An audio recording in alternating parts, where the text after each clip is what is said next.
अजीज दोस्तों नमस्कार। आज इंदौर में हूँ। इंदौर की एक बहुत ही महान हस्ती है यहाँ पे, और उनसे हमारा कनेक्शन भी बहुत करीब का है, इसलिए कि वो भी सिंध के हैं, हम भी सिंध के हैं। लेकिन जाहिर है हम यहाँ से उठ के सिंध गए थे और वो सिंध से उठ के यहाँ आ गए थे, उनके परिवार के लोग। और इंदौर में एक बहुत ही इनका मतलब पूरा उनका एक सर्कल, पूरा इंदौर इनका सर्कल है, पूरा भारत। और हम कल से उनके साथ कई बार डिस्कशन हुई सिंध के हवाले से, चीज़ों के हवाले से, और मुझे कई दोस्तों के मैसेज आए कि वो डिस्कशन मैं आपके सामने रखूं, क्योंकि सिंध के असल सिंधी जो थे वो यही हिंदू सिंधी थे जिन्होंने सिंध को बनाया, और उनके ज़माने में सिंध क्या था और आज सिंध कहाँ पहुँच गया है। इन सारी बातों पे बात करने के लिए हम ईश्वर जमनानी जी के बहुत ही मशहूर हैं। ईश्वर जी धन्यवाद, आपने हमें टाइम दिया। और आपके जो ख्यालात मैं कल से सुन रहा हूँ उससे मुझे बड़ा ही हौसला मिला कि सिंध के लोग आज सिंध में नहीं रहते हुए भी सिंध के लिए दुखी हैं, सोचते हैं। तो सर पहले तो ज़रा हमें पार्टीशन के टाइम पे बताइए कि आप लोग तो ज़बरदस्ती ही भेजे गए होंगे, क्योंकि सिंध छोड़ के कौन जा सकता है, तो क्या हालात थे उस वक्त? नमस्कार मित्रों। आरिफ भाई हमारे इंदौर आए हैं। वो एक ऐसे शहर में आए हैं, वो मेरा शहर माता अहिल्या की नगरी है। वो इस देश भारत का केंद्र मध्य स्थल है, उस मध्य स्थल के हृदय स्थल है इंदौर। इंदौर अपने आप को, इंदौर भारत का स्वच्छ और सुंदर शहर है। मैं आपका बहुत हृदय से स्वागत करता हूँ मेरे इंदौर में। आरिफ भाई आपने जो प्रश्न मुझसे पूछा, मेरा जन्म भारत का है। मेरे वालिदैन सिंध से, लाड़काना से हैं। वो वहाँ से 1948 में बम्बई आए। बम्बई में उन पुरानी बैरक्स में उल्लासनगर के उन्होंने अपना जीवन व्यतीत किया। वो वहाँ पर लाड़काना के पास में एक शहर है छोटा शहदाद कोट, उसके पास में एक उनका जो जन्मस्थली है उसका नाम है कुबो सैयद खान। वहाँ से हम लोग आए, मेरा जन्म वहाँ हुआ।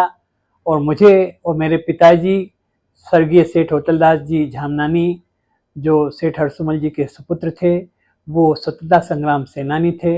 हमारे पिताजी ने वहाँ बम्बई के पास में उल्लासनगर से चलकर पनवेल के पास में उरण करके एक शहर है, वहाँ पर अपनी जो मिल थी, उनकी राइस मिल थी और फ्लोर मिल थी। और नमक के हमारे यूसुफ भाई नेरेकर उनके पार्टनर थे।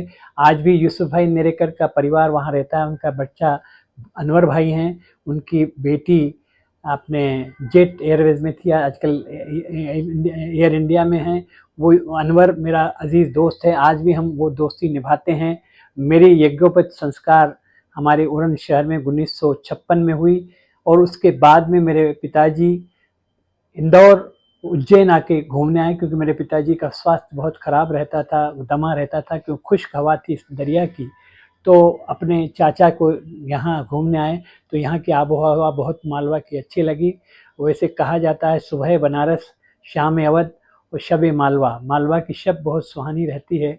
तो मेरे पिताजी यहाँ आके उनको उनकी तबीयत बहुत अच्छी लगी। तो उसके बाद हमने उज्जैन में आयल मिल, बड़नगर में आयल मिल, धार में, इंदौर में की। और इंदौर में हम आयल मिल वाले, गुरु नानक आयल मिल के नाम से हम फेमस हैं, पुराने लोग यहाँ रहे। वो हमें जो अपनी यादें वहाँ की बताते हैं। हमारे साथ जो हमारे इस देश की जो आज़ादी में हमारे सिंधियों का बहुत बड़ा योगदान रहा, क्योंकि मैंने 7 और 8/5/1981 में सिंधी स्वतंत्रता संग्राम सेनानियों का एक पहला सम्मेलन बुलवाया, जिसका उद्घाटन हमारे शहीद हेमू कलानी की मातोश्री जेठीबाई, उनके भाई टेकचंद और भाभी कमला के द्वारा हुआ।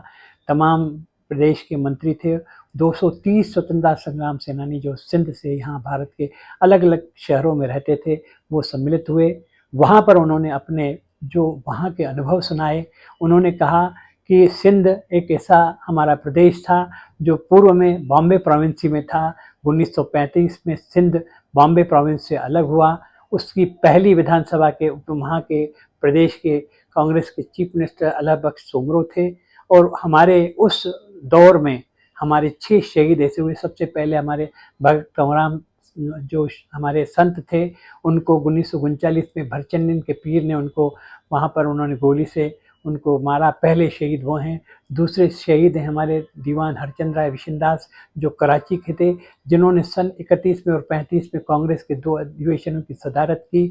उनको जब साइमन एक्ट आ रहा था तब पार्लियामेंट में उनको स्ट्रेचर पे ले जाया गया। जब उन्होंने वोट डाला उसके खिलाफ साइमन एक्ट के, तो वो बिल पास नहीं हो पाया और वो दूसरे शहीद वो हैं। तीसरे शहीद हमारे कराची के फिरका परस्ती के दंगों में दत्तात्रेय और मेघराज 2 जने वहाँ शहीद हुए। उसके बाद हमारे सिंध के एमएलए में आसाराम पमनानी जी, वो भी फिरका परस्ती में 1943 में वो शहीद हुए। उसके बाद हमारे अमर शहीद हेमू कालानी हैं, जिनको फिश प्लेट निकालते हुए अंग्रेज़ों ने एक 17-18 साल के नौजवान बच्चों को उन्होंने फांसी पे चढ़ाया। वो इतने जालिम थे, उन जालिमों ने उसके बचपन वह गांधी जी तक, और गांधी जी ने उन वायसराय तक पुकार की कि इस बच्चे को आप उम्र कैद दे सकते हैं, लेकिन उन निर्दयियों ने थोड़ा भी उनमें रहम नहीं था, तो हमारे शहीद को वहाँ उन्होंने फांसी के तख्ते पे चढ़ाया। उसके बाद आखिरी शहीद हैं जो फिरका परस्ती के हुए अमर अल्लाह बख्श सोमरो जो मुख्यमंत्री थे। ऐसे कई अनेक ढेरों सेनानी हैं, हमारी सेना की महिलाएं हैं जिन्होंने इस आज़ादी के आंदोलन में भाग लिया। मुझे याद दिलाता हूँ आपको, इस इंटरव्यू में आपको बताना चाहता हूँ कि 1930-31 में जब दांडी मार्च पे नमक आंदोलन के लिए गांधी जी वहाँ गए, उस समय उनके सेक्रेटरी हुआ करते श्यामलाल जी। जो श्यामलाल जी यहाँ की सुशीला नैयर जो वहाँ की हमारे भारत की बहुत बड़ी एक्टिविस्ट थी, जो कस्तूरबा के साथ रहती थी, उनके भाई थे श्यामलाल जी। वो अस्वस्थ रहने से हमारे दादा अनंत हिंगोरानी दादा वो दांडी मार्च में रहे। वो बाद में उन्होंने आज 99 वर्ष की उम्र में, आज से 4 साल पूर्व उनका देहांत हुआ। पक्के गांधीवादी थे। ऐसे अनेक किनकी मैं स्मरण दिलाऊं। मैं आपको सिर्फ ये दिलाना चाहता हूँ कि उस विभाजन में बंगाल को आधा बंगाल मिला, पंजाब को आधा पंजाब मिला, सिंध पूरा भारत की आज़ादी के ऊपर न्यौछावर किया गया। वहाँ से जब हम आए तो हमको सबसे बड़ी हालत थी कि कहाँ इनको रहाया जाए, तो हम विस्थापित हुए। हम शरणार्थी नहीं थे, हम वहाँ से आए। हमको वहाँ से जब हमको वहाँ के लोगों ने यहाँ से जब जिन्ना साहब ने, मैं जिन्ना साहब तो नहीं बोलूँ, मैं जिन्ना जो यानी जिसने हमारे साथ जो ऐसा उनकी ज़िद ने अखंड भारत को 2 भागों में कराया, उस आदमी ने यहाँ पर हमें जब भेजा तो यहाँ से जो लोग बिहार और उत्तर प्रदेश से पाकिस्तान जो बना नया उसमें गए, उन लोगों ने हमारे को भयंक्रांत करके हमको वहाँ से विस्थापित करने में बहुत, जो वो आज भी मुहाजिर कहलाते हैं।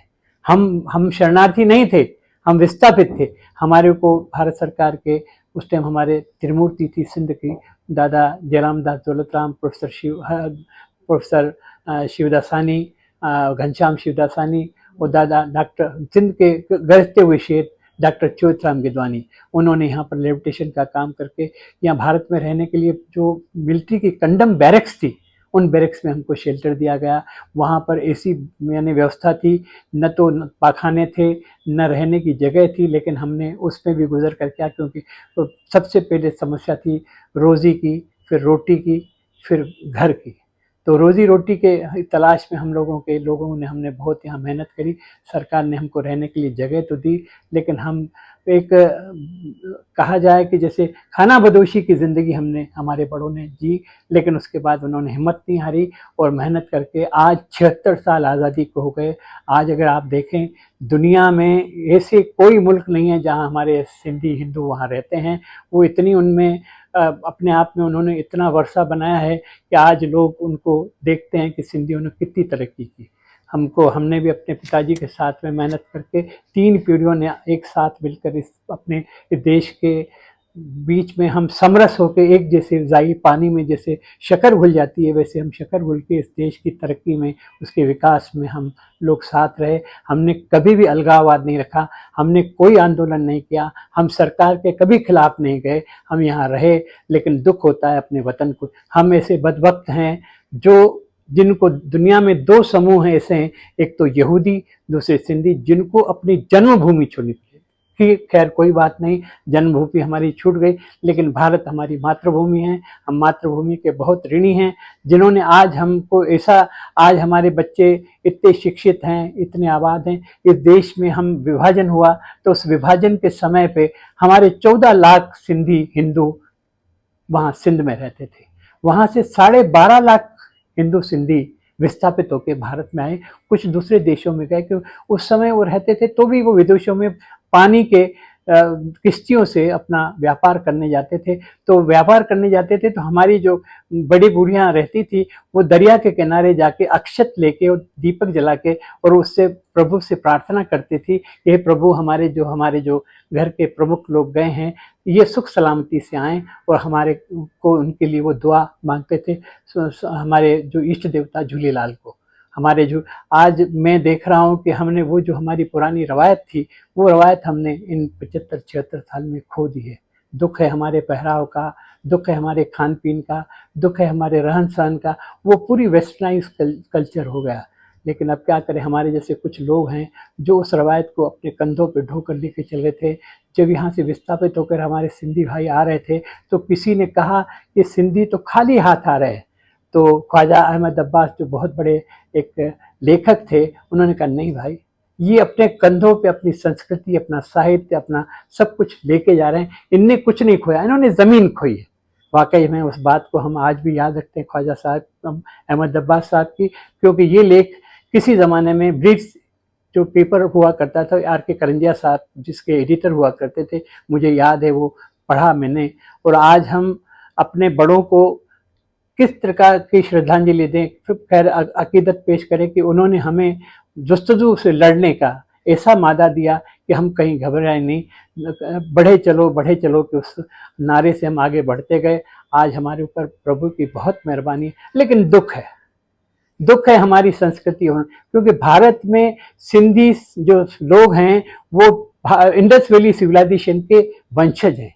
विश्व की पुरातन संस्कृति सिंधु घाटी की सभ्यता के हम वारिसों की ऐसी हाथ। आज भी लड़काना के पास में, डोकरी शहर के पास में जो मोहनजोदड़ो है, वहाँ से खुदाई में देखा कि हम उस खुदाई में जब 1952 में खुदाई हुई तो उसका जो सैनिटेशन, उसका जो रहन सहन, वहाँ जो ब्राह्मण की मूर्ति टूटी हुई मिली, नर्तकी मिली और वहाँ के जेवर मिले, लेकिन बर्तन मिले, लेकिन उसमें एक भी वेपन नहीं था, एक भी हथियार नहीं था, वहाँ छुरी तक नहीं थी। हम तो इतने सुधारवादी, इतने शांति प्रिय लोग, उन शांति प्रिय लोगों के साथ में, लेकिन समय हमें कभी नहीं भूल सकता है। समय फिर कभी न कभी ऐसा दिन लाएगा कि हम अपने जन्मभूमि को पाएंगे। हम समरस होकर इस देश के विकास में आज भी रहेंगे, क्योंकि हमें रहने के लिए यहाँ स्थानीय लोगों ने हमें सहयोग दिया। हम उनके बहुत जितनी उनकी मेहरबानी मांगे, क्योंकि मुझे याद आता है कि भगवान रामचंद्र जी जब वापस वनवास के बाद में अपने घर आए तो भरत जो हैं, जो उनके साथ हनुमान जी ने उनको बहुत सहयोग किया। तो हनुमान जी को देख के वो थोड़ा घृणा कर रहे थे कि बोले बंदर कैसे आया, ये जो इनको साथ में हमारे बड़े भाई रामचंद्र जी भगवान उनको पास में बिठा रहे हैं। तो उन्होंने अपने जो तुलसीदास जी का रामचरितमानस में है, तो उन्होंने भगवान ने भरत को कहा, भरत भाई कपि उरण हम नाही, भरत भाई हम इस कपि यानी इस बंदर के इतने मेहरबान हैं, इतने शुक्रगुजार हैं कि इसने हमारे को आपकी माता सीता को इन्होंने मुझे दिलवाया है, वो वापस मुझे अपने घर आने को 14 साल के बाद में आया हूँ। तो जब हमारे रामचंद्र भगवान उस कपि का ऋण मान रहे हैं, तो हम तो इस देश के उन लोगों के, उन भाइयों के ऋणी हैं जिन्होंने हमें इतना सहयोग दिया कि आज मुझे किसी का विरोध नहीं है। लेकिन दुख है कि आज़ादी के समय पे उन नेताओं ने हमारे साथ जो किया है उसे हम लोग भूल नहीं सकते। लेकिन क्या करें, समय है, समय के थपेड़े फिर वापस कहीं ना कहीं उस मुकाम पे मेरे देश। मैं अलगाव नहीं चाहता, मैं किसी प्रकार, मैं तो सिंध 3 बार होकर आया हूँ। सिंध बार जाने के बाद में मैंने अपना शहर लाड़काना देखा, मेरे बड़ों की वो जन्मभूमि देखी, मैंने पूरा सर्कुलर में वहाँ से कराची से लेकर सेवन साहब में शाहबाज कलंदर की दरगाह पे मैंने सिजदा किया। मैंने सचल सरमत के दराजन में उस फकीर को, उस दरवेश को, सचल सरमत सिंधी के 3 नायाब शायर हैं, शाह अब्दुल लतीफ़, सचल सरमत और हमारे स्वामी साहब उनका तखल्लुस था, उनका नाम था चैन राय लुंड, वो शिकारपुर के थे। उन्होंने इतने उन श्लोक, आज भी स्वामी के श्लोक एक ऐसा ग्रंथ है, हालांकि शेक्सपियर माने जाते हैं शाह अब्दुल लतीफ साहब, लेकिन सचल सरमस्त की जो सूफियत, उनने जो अपने सराइकी भाषा में बोला है, नगड़ा निमाणी दास जीवे तीवे पालना, ऐब न खोलना, मेरी आया मंदी आया बेशक बंदी आया, ये उन्होंने हमारे यहाँ संभाव वाला था। हमारे मन में किसी के लिए कोई विरोध, हर आदमी अपने धर्म का निर्वाह करे। हम आज भी उनके वहाँ पर जो जितनी दरगाहें हैं, जितने भी बने हुए हैं, उन पे माथा टेकते हैं, सिजदा करते हैं, लेकिन हमारे मन में कट्टरपन नहीं है। हमको सभी को संभव ईश्वर एक है। अगर आप कलमा पढ़ते हैं बिस्मिल्लाह रहमान रहीम को आप बोल के बोलते हैं अल्हम्दुलिल्लाह रब्बिल आलमीन, वहाँ कहाँ बोला है अल्हम्दुलिल्लाह मुसलमीन?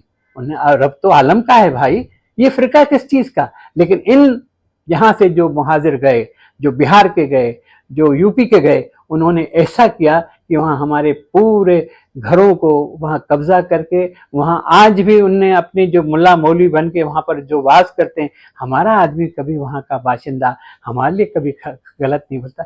ठीक है, आज भी हमें सहन शक्ति है, भगवान हमें सहन शक्ति दे कि हमारा आज भी उस वतन के प्रति प्यार है, लेकिन हम आंदोलन नहीं करेंगे। प्रकृति कभी न कभी हमें अपनी जन्मभूमि को ले जाएगी। मैं तो आशावादी हूँ, आशावादी हूँ, आशावादी हूँ। ईश्वर जी बहुत खूबसूरत। ईश्वर जी, आपने जैसे बताया बॉम्बे प्रेसिडेंसी से अलग होने के बाद सिंध में एक बलवा शुरू हुआ, तो ये पीर पगारा एक सिंध के वो हैं, उनका एक इंटरव्यू में देख रहा था, उनसे पूछा गया कि पाकिस्तान जिन्ना ने बनाया, तो उन्होंने कहा नहीं, पाकिस्तान अंग्रेज ने बनाया। तो पूछा डिटेल में, तो उन्होंने कहा कि मैं एक दिन अलीगढ़ यूनिवर्सिटी में बैठा था, तो वहाँ पे कुछ सिंधी स्टूडेंट भी पढ़ते थे, तो एक सिंधी स्टूडेंट का वहाँ किसी हिंदू स्टूडेंट से झगड़ा हो गया पर्सनल मैटर पे जी। तो अंग्रेज पुलिस वाला आया और उसने आके कहा ये तो हिंदू मुस्लिम फसाद है, और फिर पूरे अलीगढ़ में हिंदू मुस्लिम फसाद। तो आप बताइए कि सिंध बॉम्बे प्रेसिडेंसी में जब था, तब हिंदू सिंधी मसला था सिंध में कि ये क्रिएट कराया गया? ये जो फिरंगी हैं, ये फूट डालो राज करनो वाली नीति पे चले। अगर भारत में आए भी, ये ईस्ट इंडिया कंपनी जो कलकत्ते में आई, वो बंगालियों ने उनके साथ में जो उनके मुखबिर बन के उन्होंने इस देश में उन्होंने उन फिरंगियों को जगह दी। ये सब हम अपने, जैसे हम अपने घर के जले हुए हैं, हमको बाहर से किसी ने नहीं जलाया। इन बंगालियों ने, मैं किसी जातिगत किसी में दुर्भावना से नहीं बोल रहा हूँ, बंगाल के उन लोगों ने उन फिरंगियों को, यहाँ के देश के प्रति उन्होंने जो भी यहाँ पर ये हुआ, और ये सब झगड़ा उन फिरंगियों का है, उन अंग्रेजों का है। हमारे बीच में इतना एक दूसरे के प्रति सद्भाव और समन्वय था। पीर पगारो साहब अपने आप पे, उनके जो हुर हैं, वो इतना नजराना चढ़ाते हैं, वो उस पर कुर्बान जाते थे, लेकिन ये झगड़ा अंग्रेजों ने डलवाया। और ये अंग्रेजों की ये हमेशा किसी को एक रहना पसंद नहीं करते। हालांकि सिंध पे 712 वाले सन में आखिरी हमारे जो सिंधुपति महाराजा डायर सिंह राजा थे, क्योंकि सिंध ने हमेशा हमला सहा। जो भी लोग आए, मुगल आए, जो भी आए यहाँ पर, मीर का, ये सब वहां से आके पहले हमने सहा है उनके जुल्म, और हम उनसे लड़े हैं। क्यों? हम तो बेसिक क्षत्रिय हैं, महाराजा डाहर सिंह की हम जो हैं, हमने तो लड़ाइयाँ लड़ी हैं। लेकिन उसके बाद कंटिन्यूस 8 अलग अलग मुस्लिम, कल्होड़ा, मीर, आखिरी में मीर आपस में जब लड़े तो ब्रिटिशर्स वहाँ 1835 में काबिज हुए। लेकिन उन्होंने, अंग्रेजों ने एक समझ लिया, वो हिंदुओं को प्रेशर देते थे। वह जब मुसलमान और हिंदू और सिंधी और मुसलमान सिंधी कभी लड़ते थे, तो फेवर वो सिंधी हिंदुओं का करते थे। वो बहुत बहुत कुटिल और बहुत मैं उनके लिए, मैं शब्द अपशब्द मेरे डिक्शनरी में है नहीं, लेकिन भावनावश में बोलता हूँ, उन फिरंगियों के लिए मैं आज भी लंदन जाना पसंद नहीं करता हूँ कि वो फिरंगियों का मुल्क है। और आज देखो, जो दुनिया में जिस देश का सूरज कहाँ डूबता ही नहीं था, उसको 136 देशों पे जिन्होंने राज्य किया इसी नीति से, आज वो अपने आपस में एक लंदन में, ब्रिटेन में रह के वहाँ वो सुख से नहीं, उनके लोग भीख मांगते दिखते हैं। ये मैं तब खुश होता हूँ कि तुमने जो किया है। आज एलिजाबेथ का पूरा जो वहाँ बंगला है, वो आधा किसी व्यापारी ने, कोई हैं, उन्होंने खरीद रखा है। आज इसी दयनीय स्थिति हुई कि वो टुकड़ों पे पल रहे हैं। ये प्रकृति किसी को नहीं छोड़ती। वो प्रकृति न्याय करती है, वो उसका दंड प्रकृति ही दे सकती है। मनुष्य के हाथ में प्रभु ने कुछ नहीं दिया। प्रभु के प्रति वो सद्भाव करके पुकार सकता है, उसकी पुकार प्रभु ही सुनता है। वो दंड जो है प्रकृति उस आदमी को देती है। ईश्वर जी, आज का हम सिंध देखते हैं, पाकिस्तान के नेशनल एक्सचेकर को 62% सिंध से जाता है और मिलता कुछ नहीं। सिंध आपने भी देखा, लाड़काना गए होंगे, शिकारपुर सखर से भी देखा।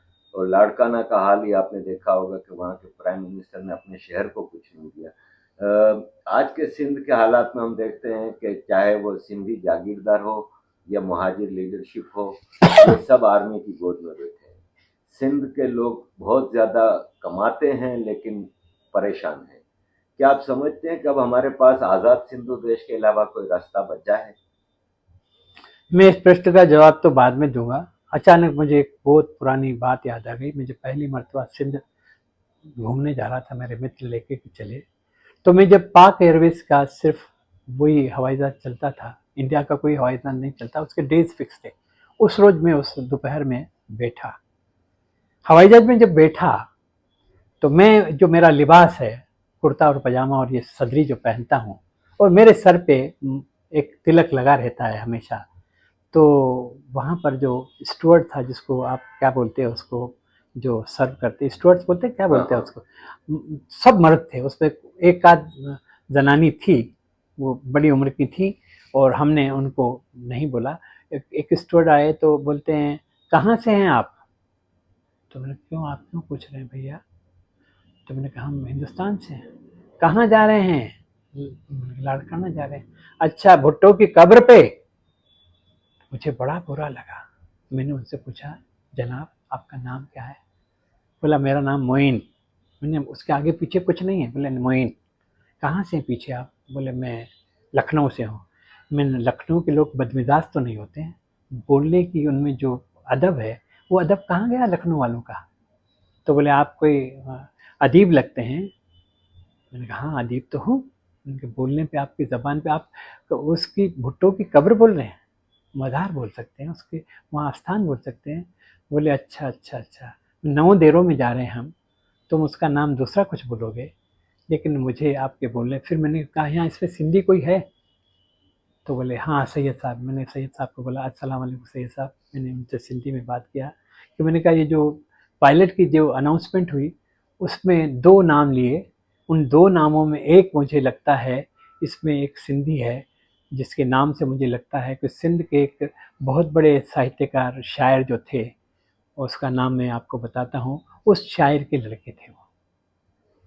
तो मैंने कहा, ये उनका लड़के हैं क्या? बोले, हाँ उनके लड़के हैं। तो मैंने कहा, ये उनको बोलिएगा जाके, मुझे आपसे बात करनी है। तो वो अंदर गए, तब वो खाना खा रहे थे। तो मैं, सिंध से जा रहे हैं, वो सिंधी थे, और मुझे वो वहाँ लेके गए अंदर कॉकपिट में। उन्होंने बैठा, मेरे को गले मिलाया। तो बोले कि आप सिंध से आए हैं? मेरे पिताजी के आप बहुत मैंने सुनते हैं आप उनकी शायरी। नाम मुझे एकदम आज इतनी बात में भावनावश में बता नहीं पा रहा हूँ। तो बोले, अच्छा। तो बोले, तुम गाते हो? तो मैंने, हाँ गाता तो हूँ। तो मैंने कहा, मुझे इस वक्त तो मैं जो गा के सुनाऊंगा, वो हीर जो रहती है, जो वाई बोलते हैं उसको सिंधी में, और हीर बोलते हैं पंजाबी में, विरह गीत। तो बोले, वो मुझे, बोले ये वक्त विरह गीत गाने का नहीं। तो बोले, मेरे को सुनाओ। तो मैंने उनको सुना, अरे वो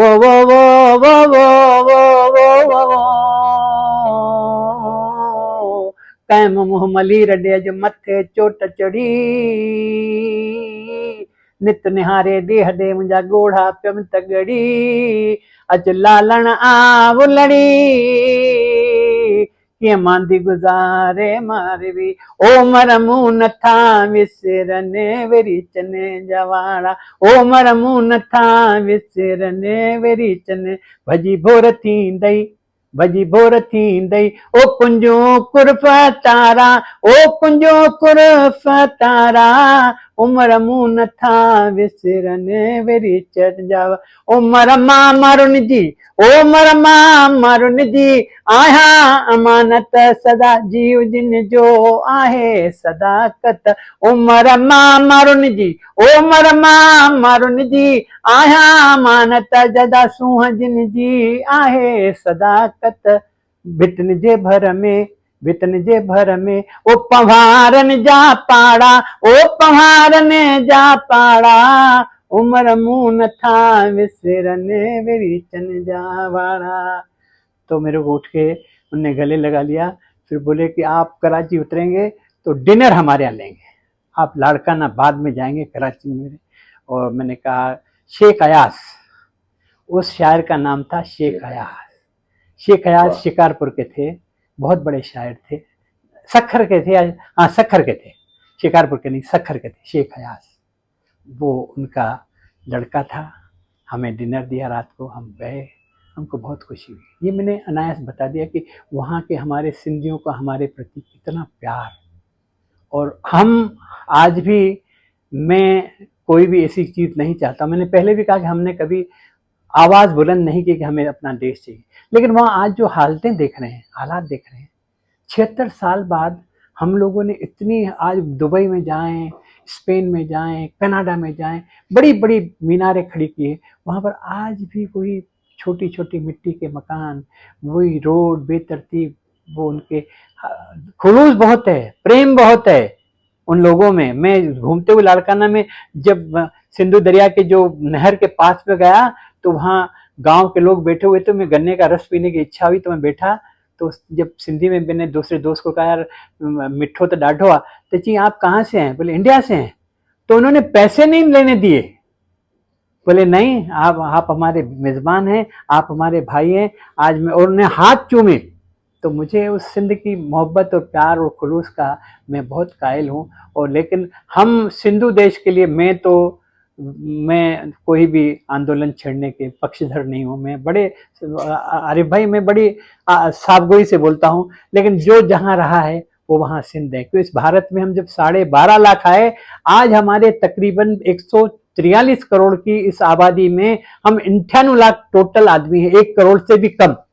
लेकिन हम रेवेन्यू शेयर जो है सरकार को, जैसे आपको 62% आपको वहां पर सिंध देता है पूरे पाकिस्तान को, तो 23% हम लोग देते हैं भारत।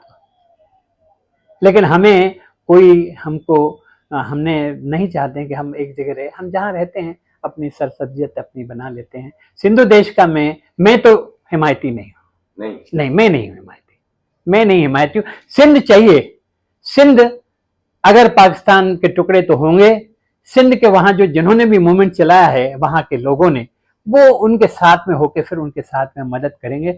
बाकी मैं यहाँ के चल के, यहाँ इस देश की एकता अखंडता में हम कोई भी ऐसा अलगाव नहीं चाहते हैं जिसमें हमारी जो आज हमारे ऊपर पे सरपरस्ती है, जो हम सब लोगों के साथ समरस होकर चल रहे, क्योंकि हमारी लैंग्वेज एक ऐसी है जिसका सबसे बड़ा व्याकरण है 52 अक्षरों का। उस 52 अक्षरों में 4 अक्षर ऐसे हैं जिस अक्षर से हम किसी भी दुनिया के किसी भी देश में चले जाएं तो वहां की भाषा हम जज्ब कर लेते हैं। मेरी आपने प्रश्न मेरे ख्याल से सिंधु देश पे पूछा कि आपकी क्या राय है, तो मेरी व्यक्तिगत तो राय, तो क्या हल क्या है? हम सिंध के रहने वाले जो हैं इतना अत्याचार बर्दाश्त कर रहे हैं, तो आर्मी तो हमें 75 साल से गुलाम बना के जुल्म हमेशा कायम रहता है, जुल्म करने वाले कभी कायम नहीं होंगे, जुल्म करने वालों का आखिर अंत आता है। रहीमन ठोर राखिए देख दिनन के फिर, जब निक लगे हैं तो बनत न लगे हैं देर। हम आशावादी हैं, हम इनके जुल्म को भय, आप जितने भी धर्म ग्रंथों में सुनोगा, जिसने भी जुल्म किया है, जुल्म करने वाला कभी भी, भले उस औरंगजेब ने अपने भाइयों के दारा शिको उनने जैसे काट के उनने जो जुल्म किया, वो क्या आज औरंगजेब का कोई नाम लेने वाला है? ये जुल्मी, वहां पर जो इनकी आंखें खुलेंगी, वक्त आएगा। आज फौज ने जितना वहां आतंक कर रखा है, आज पाकिस्तान में मैं किसी मुल्क की सियासत में नहीं बोल सकता हूं, लेकिन आज जो हमारा आजाद कश्मीर है, आजाद कश्मीर में वहां कश्मीरियत कहां गई? उनको वहां कश्मीरी लैंग्वेज आती है, उनका पहराव, उनके ऊपर भी दमन करके उन्होंने वहां कर रखा है। पख्तूने के ऊपर जुल्म कर रखा है। बलोच तो जितने दिलेर हैं, बलोच वहाँ की फौज के साथ में जो वहाँ एक दूसरे के सामने जो उन हिम्मत से वो उनसे लड़ते हैं, तो मैं उनको सलाम करता हूँ उन बलोचों को। वो खान अब्दुल गफ्फार खान का वो जो वतन है, उस सीमांत गांधी ने और उनके जो और वहाँ के डेरा बुगटी के जो अकबर बुगटी हैं, उन लोगों ने जहाँ बलूचिस्तान में जो कुछ कर रखा है। हम सिंधी लड़ाकू नहीं है, हमारे सिंधी वहाँ जो मुसलमान रहते हैं, सिंधी हिंदू भी रहते हैं, हिंदुओं के ऊपर तो बहुत जुल्म हो रहा है। कहाँ हर मुसलमान को ये ध्यान में इस हिंदू को मारना है। हमको बोलते हैं काफर हैं हम, हमने तो कभी आपके साथ झगड़ा नहीं किया। तो हिंदुओं को और सिखों को, ईसाइयों को जो जितना जुल्म हो रहा है, ये जुल्म तो कुदरत उसको नहीं छोड़ेगी, उन्होंने बहुत जुल्म किया है। सर, आपने अभी कहा कि पाकिस्तान तो टूटेगा और ये नजर भी आ रहा है अपनी हरकतों से, तो उस वक्त फिर सिंध का क्या होगा? सिंध पे हम फिर सिंध को पूरी मदद करेंगे। हम यहाँ से जाएंगे उस अपने गांव में, हमारे वतन को हम जाएंगे। अगर आपको अपना घर प्यारा है, अगर वो टूटा फूटा घोंसला भी है चिड़िया का, तो चिड़िया तो अपने घोंसले में जाएगी। तो सर, आप ये भी तो देखें ना कि सिंध तो सोने की चिड़िया है जी जी पंजाबियों के जी लिए, जी जी। तो वो इतनी आसानी से तो छोड़ेंगे नहीं। अगर पाकिस्तान टूटता है, बलूचिस्तान तो अलग हो जाएगा केपी के, सिंध को वो नहीं छोड़ेंगे, तो हमें लड़ना तो एंड ऑफ द डे पड़ना पड़ेगा। नहीं तो हम पंजाबी से लड़के हम लड़ेंगे उनसे, उन पंजाबियों से। मैं फिरका परस्त नहीं हूँ, लेकिन उनने भी जो जितना कर रखा है। मैं जब वहां से लाहौर में उतरा, लाहौर से उतर के रहीम यार खान जो आखिरी मेरे ख्याल से बॉर्डर है सिंध की, मैंने उनका नजरिया देखा, वो लखपत देखा, वो शहर देखा, मैं रेल में गया, उनका नजरिया देखा। वो आज भी नफरत की, जो आज भी मैं जब टीवी पे चैनलों पे जब पाकिस्तान के जितने पत्रकार हैं जो भी हैं, पहले एक बहुत अच्छा चैनल था जियो चैनल, जिसके एडिटर मेरे ख्याल से नाम उनका मुझे याद नहीं आ रहा, जियो एडिटर, जियो चैनल के बहुत अच्छे पत्रकार हैं। लेकिन अभी जितने भी पत्रकार थे वो फौज के खरीदे हुए लोग हैं, जो हमेशा कभी भी अपनी बात को गुनीसा नहीं बोलते हैं, वो 21 बोलते हैं। भले उनके नीचे जमीन नहीं है, लेकिन बोलते हैं हम बहुत बड़े बंगले में रहते हैं। ये उनकी गलत फहमी है। और वहाँ झूठेपन से झूठ तो कभी कायम हुआ नहीं। झूठ को पैर ही नहीं होते, झूठ को पैर कहाँ होते हैं? सच तवेठो नच। सही। तो मैं जज्बाती जरूर हूँ, आपको लगेगा कि मैं बहुत लीक से हटके बोल रहा हूँ, हकीकत बता रहे हैं। मैं लीक से हटके नहीं बोल रहा हूँ। लेकिन आज मेरे बच्चे जिस ओहदों पे हैं, मैं एक आम नागरिक की तरह से रहता हूँ, और मैं हमेशा बोलता हूँ मैं समाज का आखिरी लाइन का आखिरी शख्स हूँ। मैं आगे अपने आप को कभी नहीं कहता हूँ। ये मैं जो है ना, ये मैं बकरी को सबसे पहले मारती है, फिर वो जुलाहे में जब वो तू ही तू बोलती है ना, जब वो कट के मर जाती है, तो उसकी जो ओजड़ी होती है, ओजड़ी में से वो जो उस पर जो जुलाहे की जो वो रहती है, जिससे रुई चुन जुलाहा जिससे उससे चुनता है, तो उसमें आवाज़ आती तो ही तू। तो जब तक मैंने अपनी मैं को मार रखा है। मैं नहीं बोल रहा हूँ, मेरे जज्बात बोल रहे हैं, मेरे विचार बोल रहे हैं, मेरे माँ बाप के जो मेरे रगों में खून है वो बोल रहा है। मेरी माँ ने कभी बोला नहीं। हम तो उस मालिक को याद करो। मालिक, या तो हमने भी कुछ गुनाह किया होगा, ये किसी को खाना बदोश बनाया है अगर मालिक ने, तो तुम्हारी कोई गलती तो होगी, तुम्हें खाना बदोश क्यों बनाता? मालिक तो बड़ा करीम है, वो बड़ा रहीम है। उसने कभी किसी के साथ, उसने तुम्हें कोई ना कोई गुनाह किया है तो उसकी सजा दी है, तो मैं उसको सजा समझता हूँ वहां से आने का। मैं और कुछ नहीं समझता। मैं तो भगवान पे मेरा बहुत भरोसा है, बहुत अकीदा है। मैं मेरे से पूरी आप अपने फातिहा पढ़वा लो, मैं कुल वल्लाह पढ़ दूँ, मैं दुरूद पढ़ दूँ, मैं अलहम्दो पढ़ दूँ, क्या पढ़ूँ? मैं भी 5-6 लैंग्वेजेस फ्लुएंटली बोलता हूँ, लेकिन मुझे किसी चीज का गुमान नहीं। आज मैं इंसानियत के लिए हूँ। आज आरिफ भाई से बोल रहा हूँ, तो आरिफ भाई, अगर आरिफ भाई में जो इंसानियत है, वो जिस भाव से बोलते हैं, उनको झूलेलाल बोलने में कोई हिकारत नहीं आती, उनको कोई सलाम बोलने में हिकारत नहीं आती, उनको मंदिर जाने में हिकारत नहीं आती, तो मुझे क्यों? मैं तो उन दरगाहों पे, मैं अगर निजामुद्दीन शाह ओलिया साहब की दरगाह पे जाता हूँ, ख्वाजा गरीब नवाज के यहाँ जाता हूँ, या सलीम चिश्ती की दरगाह पे सीकरी, फतेहपुर सीकरी जाता हूँ, कई ऐसी जगह हैं जहां पर मैं होकर आया हूं, मैं जियारत करके आया हूं। तो फकीर तो दुआ आपको आशीष करेंगे ना, आपको दुआ करेंगे ना। फकीरों का क्या है? फकीर कोई धन दौलत थोड़ी देता है, वो दुआ देता है, उससे आप सरसब्ज हो। फकीरों के प्यास क्या है? सही सही। तो मैं तो कहीं पे मुझे में ये नहीं है, मैं बिल्कुल आपका बहुत शुक्रगुजार हूँ। आपने ऐसे प्रश्न पूछे, हालांकि मुझे बोलने में बड़ी कसमसाहट हो रही थी कि मैं कैसे कहूँ, लेकिन मैंने दिल के जज्बात, क्योंकि आप भी एक साफ दिल इंसान हैं और आपके मन में भी जो जज्बात है अपने वतन के लिए, जब आप गुजरात की पूरी बात सुनते तो आपकी मैं आंखें नम देखता हूँ, तो मैं अपने वालिदैन की याद आती है। उन्होंने कितना कष्ट झेला होगा, कितना दुख झेला होगा। हम जब स्कूल में जाते थे तो हमारे पास फीस के पैसे नहीं होते थे, फीस माफ़ कराने के लिए जब लिख के देते तो हमारे दादा रोते थे कि हमको इतनी भी नहीं कि हम इल्म पढ़ वहाँ उस्ताद के जा रहे हैं, वहाँ भी माफ़ी मांग रहे हैं। ऐसा भगवान हमको हमारे साथ, ऐसा क्या हो गया जो हमारे साथ ये अन्याय हुआ। लेकिन वो बोलते थे हम तो वहाँ शाह थे, लेकिन शाह के साथ में अगर वो फकीर हो जाए, यहाँ पर वो मांगे, मांगन से मुरना भला, मत कोई मांगे भीख, परमारथ के मांगने मुझे ना आए कोई। लेकिन वो उन्होंने कहा कि हमको मालिक तूने लोगों से भीख नहीं मांगी, हमने व्यापार किया, हमने धंधा किया, हमने गोलियां बेची, हम सड़क पे चल के, हमने रेडी पे बैठ के सब काम किया, लेकिन हमने भीख। आज भी आप दुनिया के किसी भी कोने में जाएंगे, सिंधी कभी आपको कोई भीख मांगने वाला नहीं। और मैं बोहरा कम्युनिटी को मानता हूँ कि बोहरा कम्युनिटी आज पूरे विश्व में है, बहुत कम तादाद में है, लेकिन वो एक दूसरे की ऐसी मदद करते हैं। उनके जो उनके आका हैं, जो उनके जिनको मौला बोलते हैं, वो मौला बोलते हैं कि नहीं आप अपना, अगर नहीं बोलता है तो हम आपको जमात की तरफ से देंगे। लेकिन उनका तो एक वो, लेकिन हमारे धर्म में हम अलग अलग धर्म लोगों को, कोई कृष्ण को मानता है, कोई राम को मानता है, कोई शंकर जी को मानता है, सब अलग अलग है, तो हमारे में वो एकीकरण नहीं हो सकता। क्यों? सबका अल्लाह के यहाँ क्या है, आपका इबादत गाह एक है, लेकिन वहाँ भी अहमदिया हैं, वहाँ पर अलग अलग तो हैं, शिया हैं, सुन्नी हैं, कई फिरके हैं।